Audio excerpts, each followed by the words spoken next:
Ok, donc nous sommes sur l'évaluation algébrique, et notamment l'évaluation des expressions algébriques. Donc c'est quoi évaluer une expression algébrique?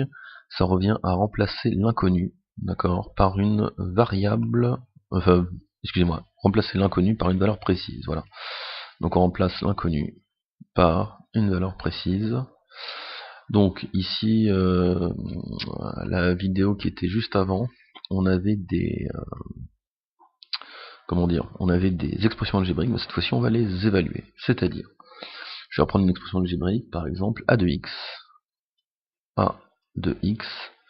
et je vais l'évaluer pour x2 plus 4x plus 1, donc x2 plus 4x plus 5,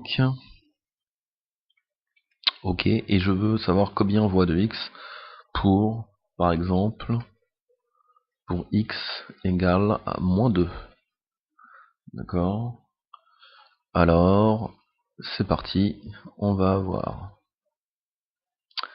a de moins 2, et on enchaîne. A de moins 2 c'est quoi? Bah c'est mon x au carré, donc mon x c'est mon moins 2, donc c'est un moins 2 au carré, plus 4 fois moins 2, plus 5. Et j'enchaîne le calcul, donc j'oublie pas, donc là je suis en train de calculer quoi? A de moins 2, et c'est parti. Alors moins 2 au carré, moins par moins ça fait plus, 2 fois 2, 4, donc ça me fait 4. Plus par moins du deuxième terme, ça me fait moins 8, plus 5. Vous pouvez réorganiser les termes, donc mettre tous les positifs d'un côté, tous les négatifs derrière, et ça me fait A de moins 2 égale 4 plus 5, 9 moins 8, et c'est égal à 1. Impec. Donc là on l'a fait déjà pour une petite expression, ça qui est donc une série de... une somme de x en puissance. Voilà. Pour pas dire polynôme, le terme exact, mais bon. Tac, exo 2, c'est parti. On va faire un truc dans le même style, sauf que cette fois-ci, ça va être... On va l'appeler B de t, pour changer un peu. B de t, on va dire que B de t, c'est égal à t plus 1, t plus 1, facteur de 3t moins 2. 3t moins 2, et c'est parti. On va l'évaluer pour t égale à 4. Alors, qu'est-ce qu'on va voir? B de 4, c'est égal à 4 plus 1, facteur de 3 fois 4 moins 2. Ok, donc là j'utilise les priorités opératoires que j'ai déjà vues, c'est-à-dire que mon B de 4, je peux dire que c'est égal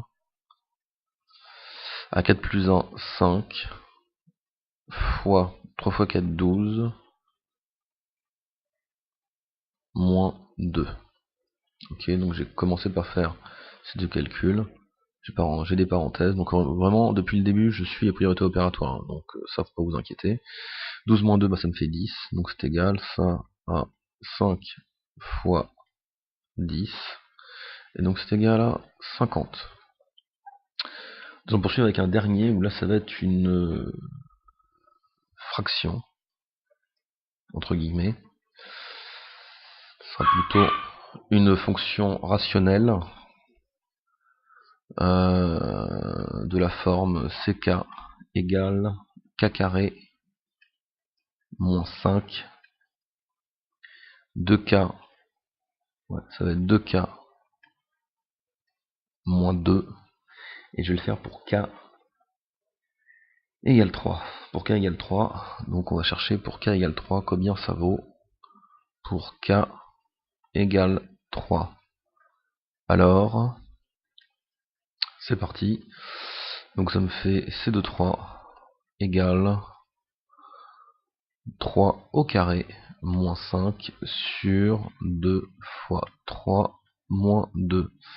Je fais mes calculs au numérateur et au dénominateur en simultané. Donc 3 x 3, ça me fait du 9 moins 5 au numérateur. Au dénominateur, je vais avoir du 2 x 3, 6, moins 2. Ça c'est bien. J'enchaîne le calcul. Donc mon C3, il vaut 9 moins 5, 4. 6 moins 2, 4. 4 divisé par 4, bah oui, c'est égal à 1. Voilà. Donc là, nous avons vu comment on évalue l'expression algébrique. Cela revient juste à remplacer mon inconnu que j'avais au départ. Donc pour le premier, c'était x, mon inconnu. Donc tous mes x, je les ai remplacés par cette nouvelle valeur, par exemple, x égale moins 2. Pour la deuxième, pour l'exo 2, c'était un t, ma variable. Donc tous mes t que je souligne ici ont été remplacés par t égale 4. Voilà. Pour la dernière, k était ma variable, donc j'ai remplacé mon k ici et mon k là. Et par cette valeur de k égale à 3. Et j'enchaîne mon calcul et j'obtiens mon résultat. Donc généralement à la fin, ça je l'ai pas noté, j'aurais pu. Ici on peut dire que a de moins 2 égale 1. On peut aussi dire ici que b de 4 égale 50. C de 3 égale 1. Voilà. Voilà le résultat final à chaque fois. Juste pour bien montrer que j'ai fait le calcul et que j'ai évalué mon expression algébrique pour une certaine valeur de l'inconnu et j'obtiens un résultat. Voilà, merci d'avoir suivi cette petite partie.